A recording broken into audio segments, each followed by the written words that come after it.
मोहन कुल्हाड़ी कंधे पर रखे जंगल की ओर जा रहा था। तभी एक व्यक्ति रास्ते में आ गया और उसकी ओर तिरस्कार भरी नजरों से देखने लगा। मोहन कहाँ चले? जंगल जा रहा हूं लकड़ी काटने। फिर वही बेकार की मेहनत। जब भी तू लकड़ियां काट कर लाता है, कुछ ना कुछ ऐसा होता है कि बेच ही नहीं पाता। और आज देखना, फिर कोई मुसीबत तेरे साथ जरूर होगी। मोहन गहरी सांस लेते हुए आगे बढ़ गया। व्यक्ति हंसता हुआ चला गया। कुछ देर बाद मोहन पास के जंगल के बीचों बीच लकड़ियां काटने में जुटा था। कटाई पूरी होने के बाद वो लकड़ियों का गटर बांध ही रहा था कि अचानक उसे एक शेर की आवाज सुनाई दी। शेर को देखते ही मोहन घबरा गया और लकड़ियां छोड़कर भागने लगा। मोहन बिना पीछे देखे भागता रहा। मोहन गांव पहुंचते ही हाँफने लगा। तभी कुछ गांव वाले उसे देखकर हंसने लगे। अरे अरे मोहन, फिर भाग कर आया क्या भाई? लगता है जंगल में कोई मुसीबत आ गई है। कहीं ऐसा तो नहीं कि जंगल के जानवरों ने भी इसे मनहूस मान लिया हो? मोहन ने कोई जवाब नहीं दिया और चुपचाप अपनी झोपड़ी में चला गया।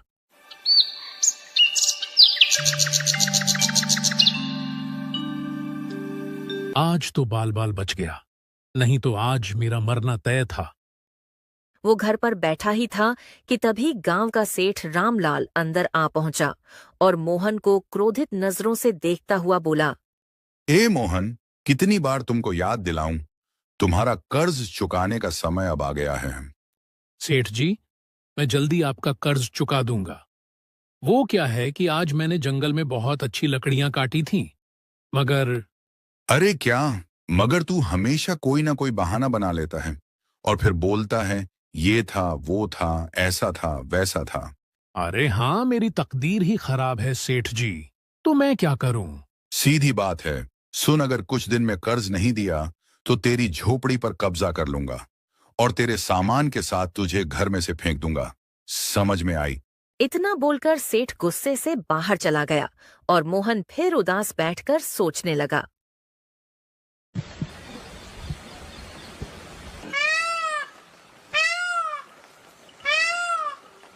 अगली सुबह मोहन कुल्हाड़ी लेकर जंगल की ओर जा ही रहा था कि रास्ते में बूढ़ी अम्मा मिल गईं।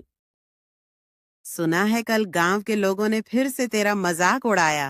तभी एक व्यक्ति वहां आया और मोहन का मजाक उड़ाने लगा।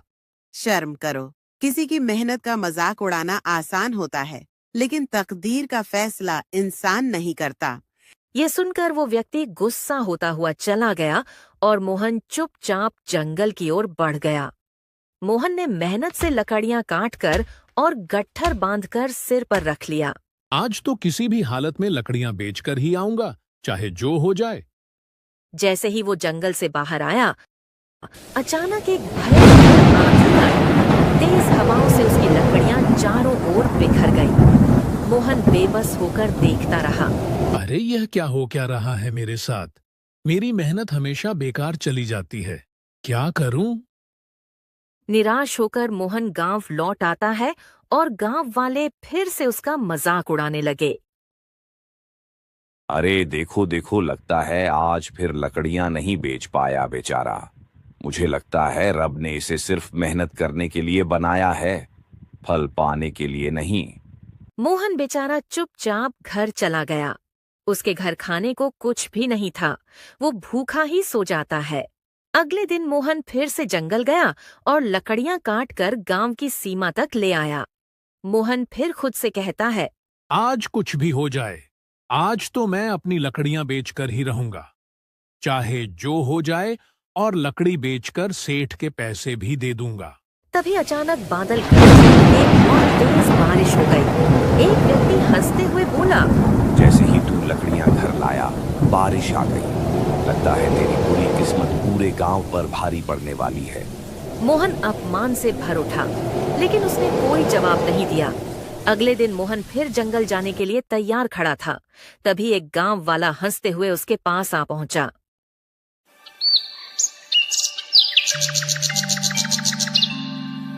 मोहन, एक काम कर भाई, इस बार तू जंगल में भटक जाना और कभी वापस मत आना। क्योंकि तू अगर गांव में रहा तो हमारे गांव में कहीं बाढ़ ना आ जाए। मोहन ने उसकी बात अनसुनी कर दी और जंगल की ओर चल पड़ा। जंगल पहुंचकर मोहन एक बड़े वृक्ष के नीचे बैठकर उदास होकर आंसू बहाने लगा। गांव वाले सच कहते हैं, मेरी किस्मत ही फूटी हुई है। जब भी लकड़ियां काट कर बेचने जाता हूं, कोई ना कोई मुसीबत आ जाती है। रामलाल सेठ का कर्ज भी सिर पर चढ़ा है। अरे अब करूं तो क्या करूं? तभी एक बूढ़ा वहां आ पहुंचा और मोहन को रोते देख ठहर गया। बेटा, ओ बेटा, ये तुम्हारी आंखों में आंसू क्यों हैं? बाबा, जिसकी तकदीर फूटी हो उसकी किस्मत में आंसू ही होते हैं। मैं लकड़हारा हूं, लेकिन बस नाम का। जब भी लकड़ियां बेचने जाता हूं, कोई ना कोई बाधा आ जाती है। सेठ का कर्ज बढ़ता जा रहा है और गांव में सब मेरा मजाक उड़ाते हैं। बस बस, अपनी तकदीर पर मत रो बेटा। शायद तुम्हारी तकदीर में बड़ा आदमी बनना लिखा। मोहन चौंक गया और गुस्से में खड़ा हो गया। अरे जाइए बाबा जी, पहले से ही परेशान हूं और आप और मजाक बना रहे हैं। अरे, जिसकी किस्मत में एक ढंग का काम नहीं लिखा, वो बड़ा आदमी कहां से बनेगा? अच्छा हुआ कि गांव वाले यहां नहीं हैं, नहीं तो वो और मजाक बना देते। बूढ़ा आदमी वहां से मुस्कुराता हुआ चला गया। अब मैं गांव वापस नहीं जाऊंगा, जंगल में ही अपना घर बनाकर रहूंगा। नहीं जाना मुझे गांव। मोहन कुल्हाड़ी उठाकर जंगल में आगे बढ़ गया। मोहन चलते चलते एक खंडर के पास पहुंच गया। खंडर को देखकर वो हैरान रह गया। अरे, यह तो बड़ा विचित्र खंडर है। अंदर क्या है? अंदर चलकर देखता हूं। मोहन धीरे धीरे अंदर चला गया। उसने देखा कि वहां सुंदर घने वृक्ष थे। कुछ वृक्ष चंदन के भी थे। उसकी नजर एक विशाल पत्थर की मूर्ति पर पड़ी, जो एक सुंदर लड़की की थी। अरे वाह, यह तो किसी राजकुमारी की मूर्ति लगती है। लेकिन इस खंडर में क्या कर रही है? मोहन मूर्ति के पास बैठ गया और मूर्ति को देखकर मुस्कुराते हुए बोला, क्या वक्त है, क्या समय है। तुम भी अकेली हो, मैं भी तुम पत्थर की हो। मैं पत्थर का नहीं, लेकिन जब लोग मेरा मजाक उड़ाते हैं, तब मैं पत्थर जैसा हो जाता हूं। मेरा दिल बहुत दुखता है। क्या करूं? जवाब देने का कोई फायदा भी तो नहीं है ना? मोहन काफी देर तक मूर्ति से बातें करता रहा। फिर पेड़ों को देखकर बोला, हाँ, ये लकड़ी बहुत महंगी बिकेगी, इसे काटता हूं। इतना बोल के वो कुल्हाड़ी उठाकर लकड़ियां काटने लगा और गठरी बनाकर गांव गया और बाजार में लकड़ी बेचने लगा। तभी एक व्यापारी वहां आ पहुंचा। ओ भैया, ये लकड़ी तो बड़ी सुंदर है। ये तो चंदन की लग रही है। देखो भैया, लेना हो तो लो, नहीं तो आगे बढ़ो। अरे हाँ हाँ, मैं खरीदूंगा। रुको रुको, ये लो भैया, ये लो, इसकी अच्छी कीमत। अरे मोहन, यह तो चमत्कार हो गया। वाह भाई वाह, जंगल से लकड़ी भी ले आया और अच्छे दामों में बेच भी दी। अब लगता है कि तेरी किस्मत बदल रही है। ये कहकर व्यक्ति हंसता हुआ चला गया। मोहन पैसे लेकर सेठ के घर चला गया और सेठ का कर्ज देते हुए बोला, सेठ जी, मैंने आपका कर्ज चुका दिया। ठीक है। सेठ चौंकते हुए बोला, हाँ, अरे अरे, मुझे तो यकीन नहीं हो रहा। तेरी लकड़ियां बिक गई और इतना धन कमा भी लिया। लगता है तेरी तकदीर बदल रही है। क्यों? मोहन बिना कुछ कहे वहां से चला गया, लेकिन उसके कानों में व्यक्ति और सेठ की बातें गूंज रही थीं। क्या सच में मेरी तकदीर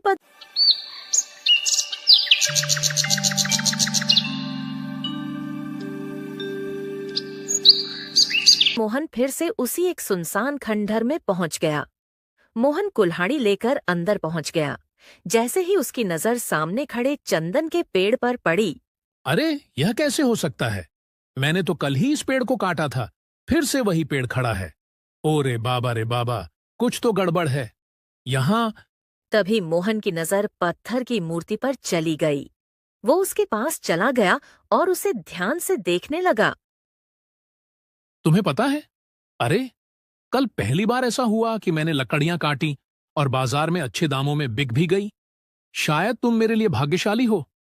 काश काश कि तुम मेरी बीवी होती।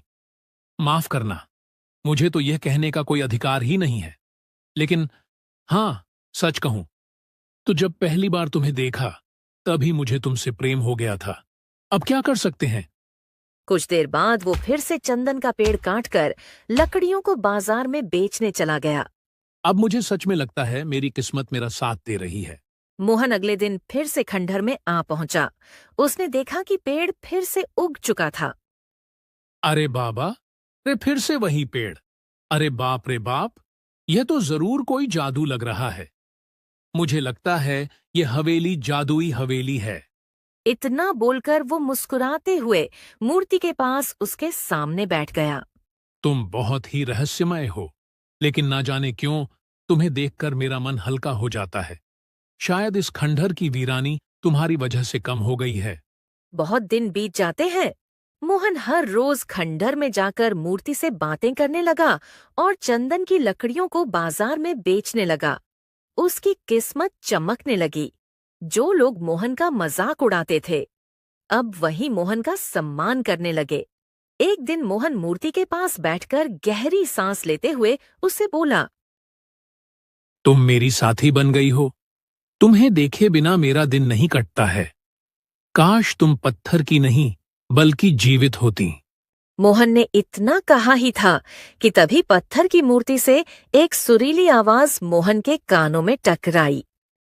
मैं कब से तुम्हारी बातें सुन रही थी मोहन। तुम्हारी सच्चाई ने मेरे अंदर की आत्मा को जगा दिया है। अब मैं तुमसे बात कर सकती हूँ।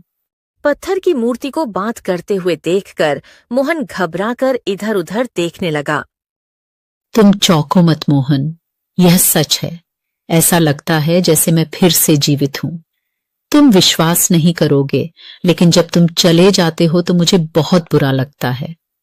मैं हर रोज तुम्हारे आने का इंतजार करती हूँ।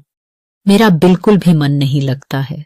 अच्छा, और तुम्हारे श्राप का अंत कैसे हो सकता है?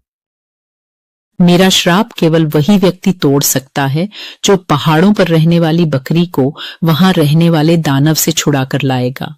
इस श्राप का उस बकरी से क्या लेना देना है? बहुत समय पहले मेरी वजह से वो बकरी उस दानव ने पकड़ ली और आने वाली अमावस की रात को वो दानव उस बकरी को मार डालेगा, जिससे उस दानव की शक्ति और बढ़ जाए। लेकिन तुम पत्थर कैसे बनी? यह सब होता देख एक बूढ़े ने मुझे बद्दुआ दी थी कि जब तक यह बकरी आजाद नहीं होगी तुम पत्थर की रहोगी। उसकी बद्दुआ से रब ने मुझे ऐसा कर दिया। ठीक है, मैं तुम्हारे लिए वो सब करूंगा जिससे तुम ठीक हो जाओ। पर मोहन, वो दानव बहुत खतरनाक है। तुम्हें छुपकर उस बकरी को यहाँ लाना होगा। ठीक है, मैं उस बकरी को यहाँ जरूर लाऊंगा। मोहन वहां से चला जाता है। पहाड़ पर एक बहुत ही खतरनाक दानव रहता था। मोहन पहाड़ों की तरफ पहुंच जाता है। कुछ देर तक चलने पर मोहन उस गुफा के पास पहुंच जाता है। पहले मुझे देखना होगा कहीं दानव जगा हुआ तो नहीं है। मोहन चुपके से गुफा के अंदर देखता है। दानव सो रहा होता है। मोहन यह देखकर अंदर जाता है। उसको बकरी दिख जाती है। वह चुपके से बकरी के पास जाता है और बकरी को बाहर ले आता है। फिर मोहन उस पत्थर की मूर्ति के पास पहुंच जाता है। देखो, मैं इस बकरी को ले आया हूँ। भी वो मूर्ति एक सुंदर लड़की के रूप में आ जाती है। वाह, तुम तो ठीक हो गई हो। हाँ मोहन, तुम्हारी वजह से मैं बिल्कुल ठीक हो गई। मेरी एक गलती ने मुझसे मेरा सब कुछ छीन लिया। अब मेरा तुम्हारे अलावा कोई नहीं। क्या तुम मुझसे शादी करना चाहते हो? हाँ जरूर, पर मैं बहुत गरीब हूँ और मेरी किस्मत भी बहुत खराब है। तुम मेरे साथ नहीं रह पाओगी। वो पास खड़ी बकरी बोल पड़ती है। यह सब सुनकर मोहन और मुन्नी चौंके रह जाते हैं। तुमने मुझे उस दानव की कैद से छुड़ाया। मैं बोलने वाली बकरी हूँ और मैं एक समय में 1 महीने की बराबर दूध देती हूँ। वाह, तुम तो बोलने वाली बकरी हो। ठीक है, हम तुम्हें हमेशा अपने साथ ही पालेंगे। उसके बाद ईमानदार मोहन का जीवन बहुत अच्छा हो जाता है और वो अपनी पत्नी और अपनी बकरी के साथ खुशी खुशी रहने लग जाता है। टाइम कितना भी बुरा हो, लेकिन हमें कभी हिम्मत नहीं हारनी चाहिए और अपना काम हमेशा मेहनत से करना चाहिए। प्यारे दोस्तों, इस कहानी को लाइक, कमेंट और चैनल को सब्सक्राइब करना बिल्कुल ना भूलें। Thank you.